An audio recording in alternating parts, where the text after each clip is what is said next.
Welcome to the Deep Dive. We're here to cut through the noise and get you the insights that matter. Today, we're tackling a really big one, cancer research. It's obviously one of humanity's toughest challenges, right? And progress. Well, sometimes it feels slow. You hear about red tape, silos, just barriers to getting breakthroughs faster. But what if there was a different way? A model designed specifically to, cut through all that. An organization focused on bringing the best minds together, not just to talk, but to actively build collaboration, speed things up. Well, that's exactly what the Forbeck Foundation aims to do. And this year is huge for them. They're marking 40 years of impact. So in this deep dive, we're exploring their unique approach, this idea of cancer's leading thinkers together in one room. We'll look at their journey and how they make it happen. Okay, let's unpack how they've managed to create such a powerful catalyst for change over 4 decades. Yeah, it's really fascinating. What Forbeck did, decades ago was spot a fundamental issue in how science often works. This fragmentation, the sort of slow pace of getting real partnerships going. And they didn't just identify it, they designed a specific solution, a solution that's clearly worked given the 40-year track record. It's really about intentional design for faster progress. That point about fragmentation and slowness, that really resonates. You hear collaboration thrown around a lot in science. Yeah. But actually making it happen effectively seems like the hard part. So what makes a Forbeck forum, as they call it, different from, say, a massive medical conference, where thousands of people are presenting posters? Oh, it's a world of difference. It really comes down to the core philosophy and the structure. Forbeck forums are deliberately not about just broadcasting findings to a huge audience. Think small, really small, sometimes just like a dozen or maybe 20 leading researchers in a very specific area. And the crucial bit is these meetings happen outside the usual constraints. Think about it, researchers often spend ages writing grants just to start a collaboration or dealing with institutional bureaucracy. Forbeck tries to just strip that away. So instead of polished presentations of finished work, the vibe is much more about a results-driven exchange. People share early data, maybe even stuff that didn't work, in a really trusted space. It's pre-competitive, and that is what kickstarts collaborations that can hasten cancer research because you're skipping a lot of the usual slow steps. It's intense discussion, and often new ideas or experiments get planned right there. Right, so less formal presentation, more like almost like a high-level focused jam session for scientists where real ideas can collide and spark something new. That's where it gets really interesting for me. Like you said, they're not just hoping for collaboration. They're actively trying to engineer the conditions for it by removing those typical roadblocks. Exactly. And this brings up a really important point, doesn't it? By choosing these small, focused settings, they're making a clear trade-off. They're prioritizing deep interaction, building trust over just, shouting findings from the rooftops. That's a powerful choice. It suggests they believe the really transformative leaps often come from that kind of intense focused dialogue among a small group who really trust each other. It's about shared thinking. And it's clearly not just a theory they're testing out now. This is a model they've refined over a long time. Which brings us to this year, 2025, their big anniversary. Indeed. 40 years. Yeah. That's a major milestone in any field, let alone cancer research. They're calling it their Ruby anniversary, which feels pretty fitting, symbolizing that enduring value and passion.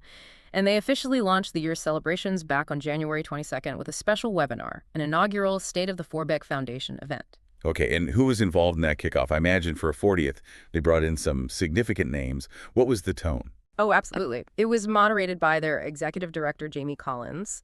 And the panel was, well, pretty stellar. You had leaders like W. Kimron Rathmel, who's CEO at Ohio State's Comprehensive Cancer Center, Doug Green from St. Jude Children's Research Hospital, Grain Owen, the founder of Curing Kids Cancer, Zuzana Tithova from Harvard Medical School, and Peter Winter from the Broad Institute of MIT and Harvard. Really top-tier people. And the feeling, it was definitely celebratory, looking back with gratitude, but also very much focused forward, a strong sense that, yeah, a lot's been done, but the next 40 years, they need even more agility, more collaboration. It really hammered home how the Forbeck model is maybe even more vital now, with science evolving so quickly. Wow, that's quite the lineup. It really speaks volumes about the foundation's standing in the scientific community. It sounds like it wasn't just patting themselves on the back, but a real strategic moment. So what does it actually mean, practically, when you get minds like that together to reflect on the impact and the future path for an organization like this? Well, connecting it to the bigger picture, it really highlights how crucial it is to pause, take stock strategically, and actively plan for what's next. Not just reacting to scientific trends, but trying to anticipate and shape them. An event like that allows for high-level cross-pollination of ideas. It pushes boundaries, gets people thinking about the next big challenges. It's about building that strategic foresight, which is so critical when you're trying to accelerate progress against cancer. And speaking of accelerating progress, the core engine is still these scientific forums, right? Looking ahead to late 2025, they've got some really specific cutting-edge topics lined up. They absolutely do. And you can see how they're hitting cancer from multiple angles, from basic biology right up to new technology. Take September 11th. They've got a forum in Dunboyne, Ireland. The topic is persistence, apoptosis, and minimal residual disease. Okay, sounds technical, right? But break it down. Persistence is about why some cancer cells just hang on even after treatment. Apoptosis is programmed cell death, how cancer messes that up. And minimal residual disease, that's those few leftover cells that can cause a relapse. So this forum is tackling why cures sometimes don't last. It's absolutely critical. Okay, that explanation helps a lot. It puts the jargon into real-world context. What else is on the agenda? Any other examples that jump out? Yeah, definitely. On the same day, September 11th, but over in Castello, Italy, there's another forum on targeting cancer evolution. This is huge. It's all about how cancer cells change, mutate, adapt, often becoming resistant to drugs we throw at them. If we can figure out how to target that evolutionary process itself, well, that's a game changer. Then skip ahead to October. On the 5th, in Lake Geneva, Wisconsin, which is kind of their home base area, they're diving into nucleosome structure and function in cancer. Again, sounds super specific, but it's fundamental. How our DNA is packaged and controlled inside cells. If that goes wrong, it can be a root cause of cancer. Targeting that opens up totally new ways to think about treatment. And then on October 19th, in Aspen, Colorado, they're hitting a really hot topic, AI in cancer research and drug discovery. Yes. Using artificial intelligence, machine learning to analyze massive data sets, find drug targets faster, maybe even personalized therapies. It's a revolutionary frontier they're exploring. Wow, talk about deep dives. I mean, those topics are incredibly focused. You can really see they're trying to get at the core mechanisms and the latest tools. They're definitely not shying away from the really complex stuff. No, not at all. And what's fascinating is you see this pattern. They pick topics that are either major roadblocks, like minimal residual disease, or incredibly promising new frontiers, like AI. It feels very strategic, like a targeted attack rather than just a general overview. And, it's worth mentioning the kind of expertise steering these. For instance, they had an event earlier in the year, sort of a planning discussion disguised as a wine and food pairing on April 11th. And it was chaired by Dr. Kathleen Burns from Dana-Farber and Dr. Ting Wang from Washington University. That just gives you a sense of the high caliber of scientists shaping these agendas. That's really impressive leadership. Yeah. And if listeners want to dig into these specific meetings or even look back at the history, where should they go? The best place is forbeckforums.org. That's their scientific site. You can find info on all the upcoming meetings, but also, like you said, a huge archive, 40 years of meeting history, reports. It's actually a pretty amazing resource if you want to track how certain areas of cancer research have evolved over time through the lens of these focused meetings. Okay, so the science is obviously core, but breakthroughs need fuel, right? They need support. And it sounds like the Forbeck Foundation really gets that. They seem very active in engaging the wider community, too. Oh, absolutely. They have a whole range of ways to give and ways for people to get involved. And it's not just asking for checks. They run some really creative and, frankly, fun events. It shows they understand that public enthusiasm and financial backing are just as vital as the brainpower in the labs. So beyond the high-level science talks, what are some examples of how people can connect and chip in? Well, they have a pretty diverse calendar for 2025. There was a golf outing back in June, and coming up on July 12th in Como, Wisconsin, they have the Como Crawl for Cancer, which sounds like a blast. It's a day of fun, music, community, and you can participate by boat, car, or just walking around. It's a clever way to bring people together for the cause. Then later in the year, August 4th in Lake Geneva, there's pickleball and mahjong again, combining fun activities with fundraising. And on September 27th, there's the Walk the Lake for Cure of Faith. This one's special. It's run with the Spedsdale family. It's a way to remember people affected by cancer, these strong warriors, while raising funds through walking, raffles, sponsorships. It adds a really personal touch. And for the big 40th anniversary finale, Yeah. they must have something special planned. They absolutely do. The main event seems to be Rock the Ruby.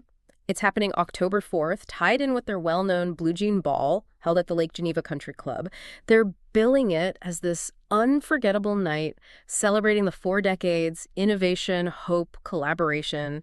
Sounds like it'll have inspiring speakers, interactive stuff, tributes, really pulling it all together. And the key thing is, all these different events, from the fun run to the gala, they all feed back into that core mission, advancing cancer research through collaboration. It really seems like they understand the whole ecosystem. It's not just about the labs. You need that strong community support, that public buy-in. And making it accessible and enjoyable seems key to their approach. Exactly. Which brings up an interesting point, right? How do these two streams, these super specialized, intense scientific meetings and these broad, fun community fundraisers, how do they work together? It suggests a really sophisticated understanding that you need both. You need the intellectual capital from the researchers, and you need the financial resources and public energy that the community events generate. They're not just asking for money, they're building a whole community invested in the fight. So wrapping this up, when we look at the Forbeck Foundation's whole picture, it really boils down to this unique, powerful model they've honed over 40 years, doesn't it? It really does. The core idea holds true. Fostering these intimate, barrier-free collaborations among the absolute top thinkers. It's not just a way forward, they clearly believe it's a faster, more effective way. Truly bringing cancer's leading thinkers together in one room, and crucially, getting tangible results from it. And it's that holistic view, understanding that world-class science needs world-class community support. The two have to go hand in hand. Precisely. Both pieces are essential for their mission's success and, sustainability. And ultimately, all of it, every forum, every walk, every donation is aimed squarely at one thing: accelerating progress, getting us closer to cures faster than we might otherwise. By nurturing these connections, they genuinely aim to speed up discovery and get breakthroughs to patients sooner. Yeah, this has been a fascinating look at the Forbeck Foundation. 40 years is a long time, and it's really inspiring to see how their focused approach to collaboration, combined with that strong community backing, has made such a mark on cancer research. It's a real testament to removing barriers and just letting brilliant people connect. So what really stands out to you from this deep dive into their work, and maybe something for you, the listener, to think about? Consider this model: creating these small, focused, trust-based spaces for experts to really connect, share raw ideas, collaborate quickly. How could that approach be adapted for other huge global challenges we face? Beyond cancer, could it accelerate solutions elsewhere? Or maybe think about it more personally. How could your involvement in something seemingly simple, like a local charity event, actually be directly fueling the kind of cutting-edge research we've talked about, making you a real part of the solution in ways you hadn't maybe fully considered?